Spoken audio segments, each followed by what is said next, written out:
Hey everybody. Okay, let me go back. How to flip around? Oh Lord, I'm looking like you. Fine, you look fine.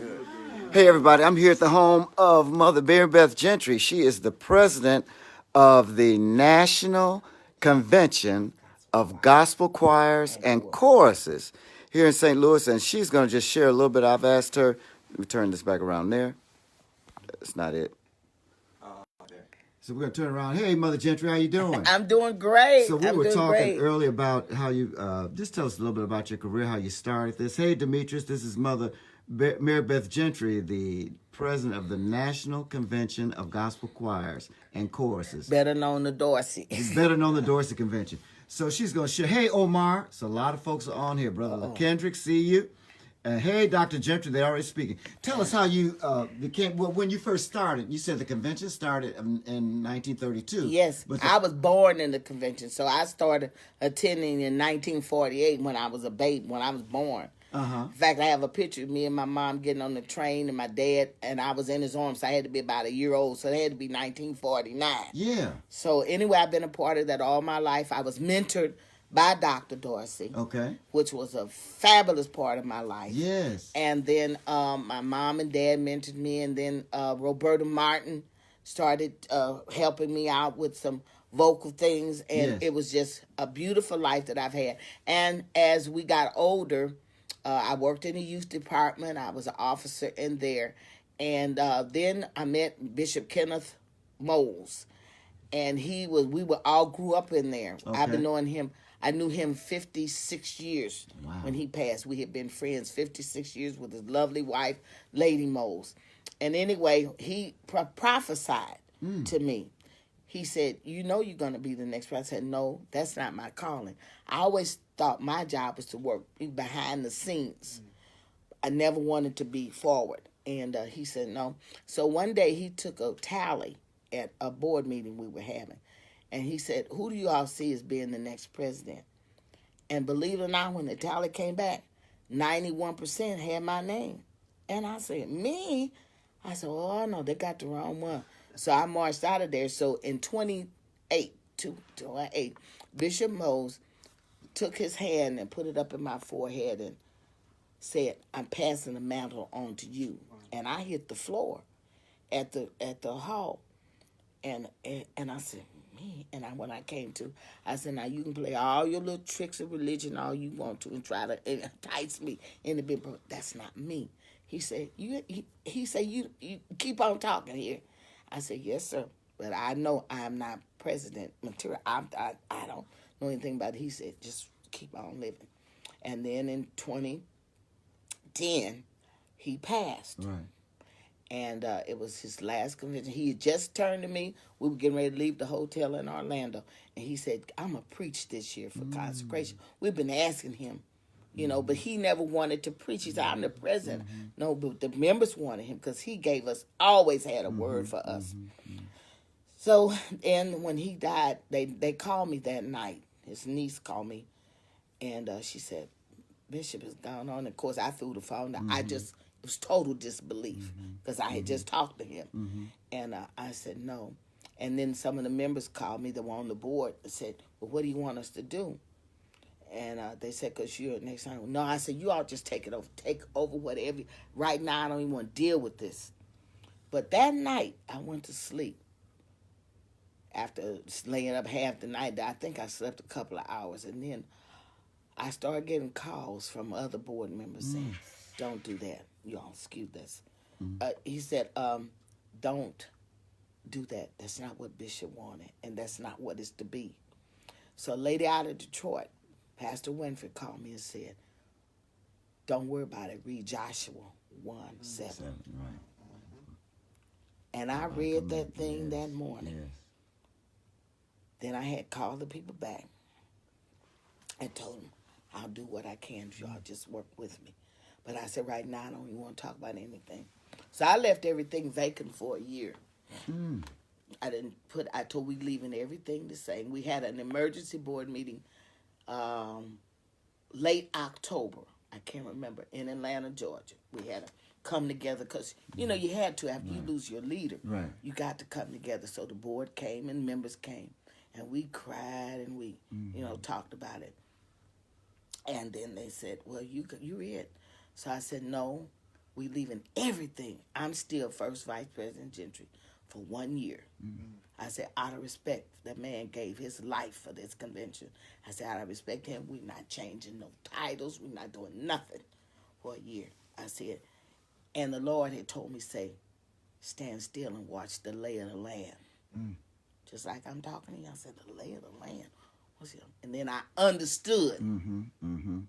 Sometimes you just have to sit back and watch what's going to happen. And that's how it all began. Tell us, Mother Gentry, why is it important for a newcomer? Okay, I'm just hearing about the National Convention of Choirs and Choruses, and you're president. So I'm new to it. So why should I attend? What does it bring in? And why is it named the National Convention of Choirs and Choruses? Is something we're missing now, or why is it important? Well, it was always that because he started as a choir director, Dr. Dorsey. Thomas A. Dorsey. Thomas A. Dorsey started as a choir director at Pilgrim. Yes, First Chicago. he was in Chicago, but it was another church that he was over just before he went to Pilgrim. And if I could think of it anyway, historically, it's one other church. Tabernacle? No, that wasn't it. Okay. They went there, and he started the choirs. So he said, and he started writing the music. Right. His music, he started writing all this music, and the other persons were writing music. But after he had started, they liked this gospel music. Not everybody liked it. Right, exactly. Because some churches wouldn't even let him in the door. They invited him. And then they told him, no, that's too jazzy. You can't do that. But anyway, that's how it started. He started with choirs and courses. And Ricky Diller said to me, I'm so glad you're going back to choirs and courses, because he said that is just, people are beginning to use just small groups or soloists, but choirs. I said, yes, I love choirs. I said, I don't see how anybody get rid of choirs. I said, it's such an integral part of the service. I don't understand. And he said, so I said, well, if you all help me, we'll keep the choirs and courses. So we have choirs that join us from all over the country. And they come. And every year, the reason why, it's always a new, there's nothing like the Bible. So you can read the Bible 15 times and interpret it different. Yes, ma'am. And that's the way gospel music is. Yes. There's always something new and innovative and great about gospel music that no one can duplicate. So if you come in and we have something from the babies, from the tiny tots, we have members 100 years old, and there's something for everybody to do. This year, Kirk Franklin came and encouraged our kids because of our Sunday's Best winner is our new youth department president, Jeffrey Golden. Yes. And so Kirk Franklin came because of him. He said, you've been talking about these young people. Let me see. Kirk Franklin said, oh, my God. And those kids sang so that Friday night. They closed out our convention. And those kids sang so that night. Oh, the chandeliers were shaking. We got kind of scared. Everybody was rocking and stomping. And all of a sudden, we felt the floor go boom. Did it boom? But it was so exciting. And John Jackson was standing there. He was crying. And Kirk Franklin just jumped up down. I said, my goodness. He said, never seen anything like this. Tell us about the writers that you have submitting. So I've seen some of the songs that you have. Just amazing repertoire. So tell us something about the songwriters that you can recall that are submitting songs and how. One of the girls, we go way back and then come on up to Donald Lawrence and Hezekiah. They were all writers with us. And one young lady, a lot of people don't know her name, but she wrote Sovereign. Carol Antrim. He's preparing me. Carol Antrim. And she left for about 10 years. She's back with us. I've been wondering where And Carol Margaret Antrim DeRoe is with us every year. That lady can write some songs. She's still writing, pumping out music. Yes. And so and I'm saying they're young writers. Right. I'm amazed at these young writers. Is it too late for a person to submit music? No. If they want, how do they do that? If they have writers that want to submit music? Go online, www.ncgcc. Right, and so Inc. So Inc. So if you write that in, and if you need to go to National Gospel Choruses, National Convention National Convention of Gospel Choirs Choirs and Choruses. You can pull that up online and then get their website. Yes. And it was, in fact, it's good you asked that because it's not too late now. It's not too late. So what about registering for the convention? The convention next year is going to be in where? Detroit, Michigan. Okay. We haven't been there since 72. And we are pulling up all of the stops. I'm telling you, we've already confirmed Marvin Winans will be preaching our convention. And Reverend Bishop L. Charles Ellis will do Wednesday. And we're working on a lot of artists. We're going to do a tribute to Thomas Whitfield. We also are going to do, we've got our person talk to Mom Winans. She's going to be honored that Monday night.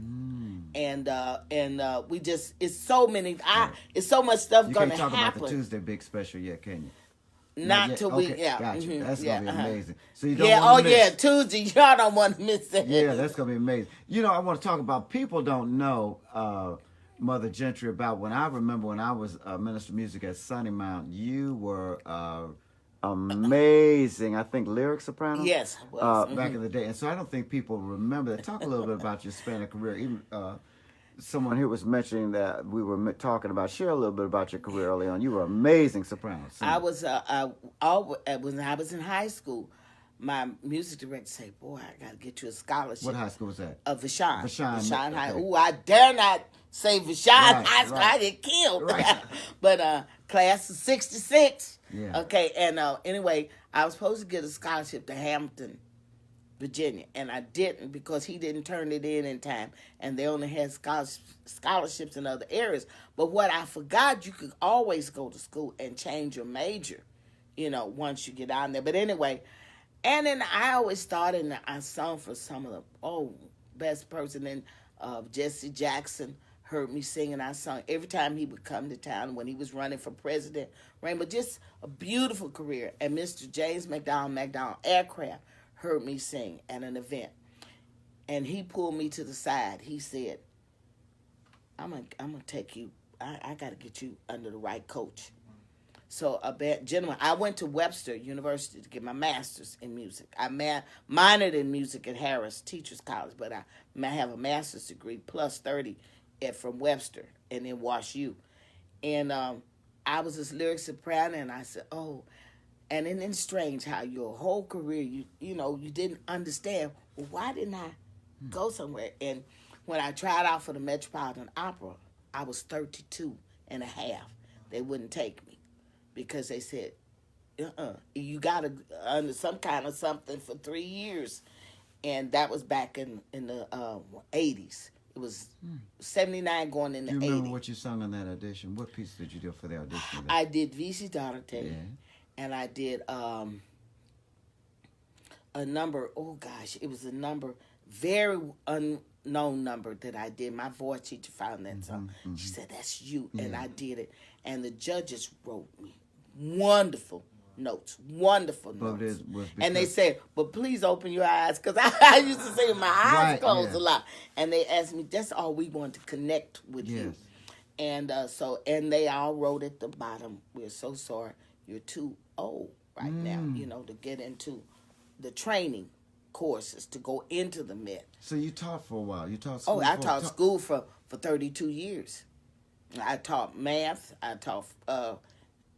I taught music for 2, and it was taking a strain on my voice. It was really wearing me out. Right. When you teach music, well, I know you. Right, well, I saw you because you taught when I was there, you were teaching in the week, and then on the weekends you were singing everywhere. Everywhere. I was everywhere. Every time you looked, you were singing everywhere. I go back, I had no voice.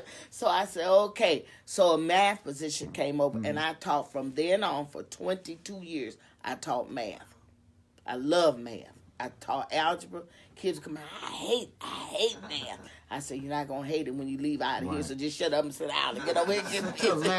And I know I don't want to hold you up anymore, but you're getting so much from this. Would you tell us, in terms of ascertaining or excellence within music ministry, within our churches and careers, what are some certain attributes or standards that you have, that these are the metrics, or these are the goals, or these are the standards that you must keep?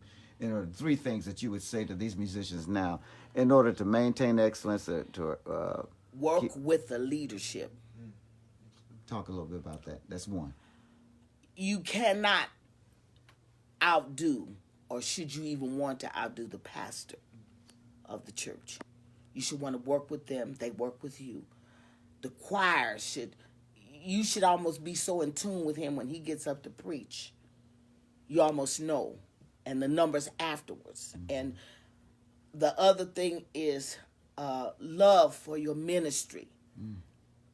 And that's a lot of young people don't understand what that love for ministry. They hop up and believe it's a circles. I don't know about there, but everybody's moving around to the highest bidder. And I have a problem with that. But everybody's different. Faithfulness.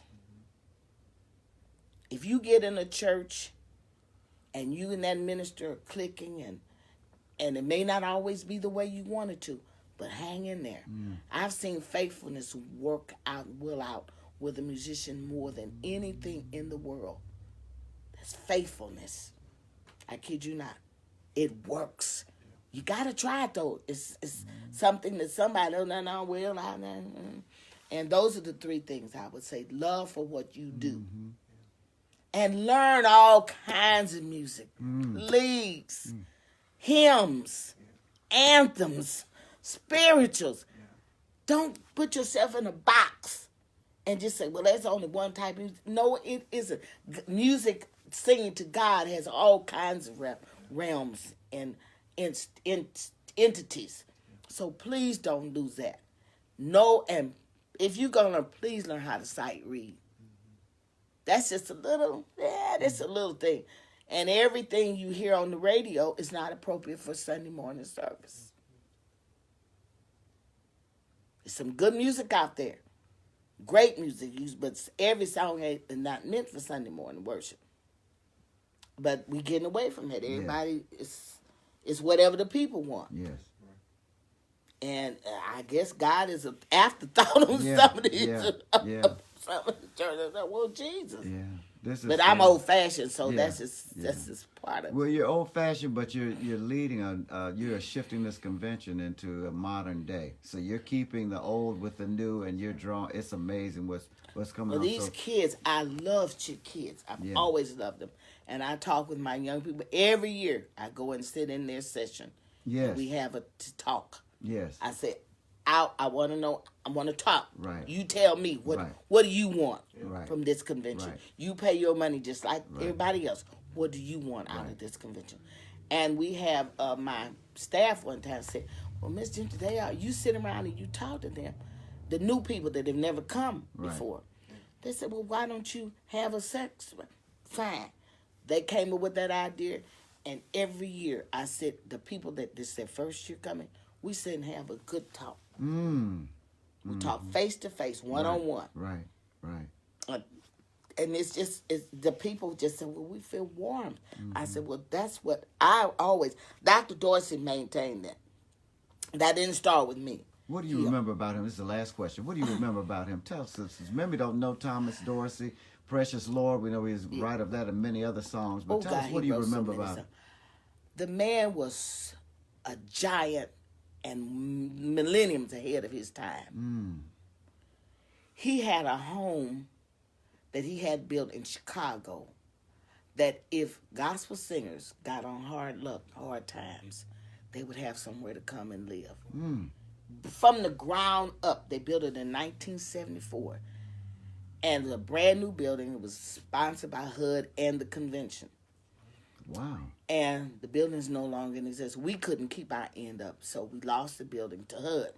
And then HUD couldn't keep it up, so it's no longer. But this was Dr. Dorsey, 74, before that. He said, we're going to build this place, and if our singers need somewhere to come. And you know he was had the first publishing house of music in the country. Right. I think you're African American. You wasn't talking about nobody African American having a publishing house, please. But he had that, and I remember his humbleness. He was a very humble man. New business to a degree, because Sally Moore said, "You don't know what to do with a dime if you slapped it in the face." You know, they used to argue all the time. Sally, but but he had a feel for the people, and that's what this convention started as, built as. And my father told me Aretha Franklin was in the youth department years ago, and so was Della Reese and Dinah Washington. Many of the artists. Well, see, that was the only one for years until 1968. 69. What is it, 68? No, 67. Okay. When the workshop, James Cleveland. And James Cleveland and Dr. Dorsey did not leave on bad terms. James Cleveland was becoming known as the king of gospel music. Crown Prince. And the king. Record companies were seeking after him, and they said, well, why don't you start your own? But he came to Mr. Dorsey. That shows you how Mr. Dorsey was, and asked him, I want to start, being asked to start our own organization.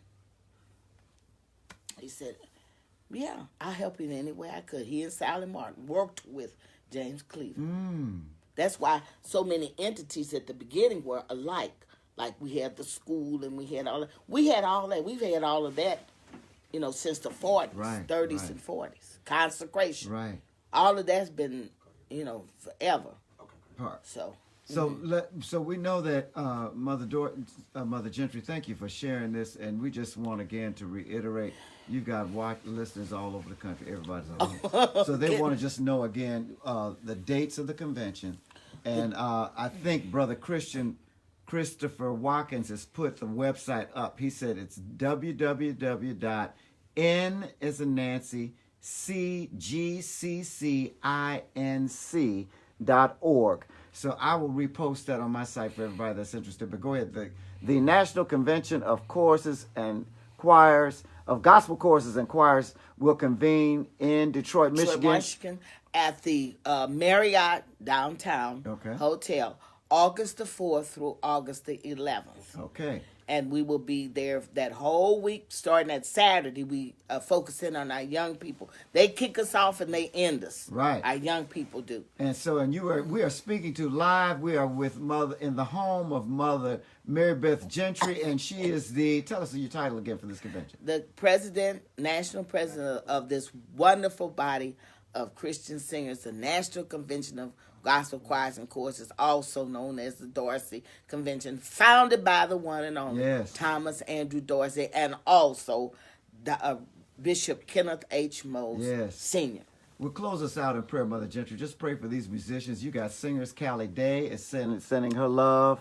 All of them are sending their love, and you have blessed us today. So go ahead and dismiss everybody. We'll tell us in prayer. Dear Lord, as the world is listening in, and as you have blessed Dr. Davis to come here to my home, and I'm most appreciative of that. Thank you for the lives that are here and on the line, and that they will take the music that comes straight from you, Lord, that's heaven sent, that comes straight from you, that they will take it seriously. All of the souls out there that are crying and wanting people to hear that need a good word today, Lord, bless the musicians as they grow in you, that they will know that they can be a great source of saving souls in this world. Only the word will do it, but Lord, you can bring them to you with the music. And we ask you to continue to bless Dr. Davis, his friends that are here with us, and make the music that you created, Lord, to be the one and the only thing that people know, that to get through you to be saved. That's what this is all about, Lord. It's a kingdom building. And that's when we finish that. That's all we ask, that you bless us all and keep us safe and continue. I think your word will be, there will never be a time that your word will not be important. And we thank you for that, Lord.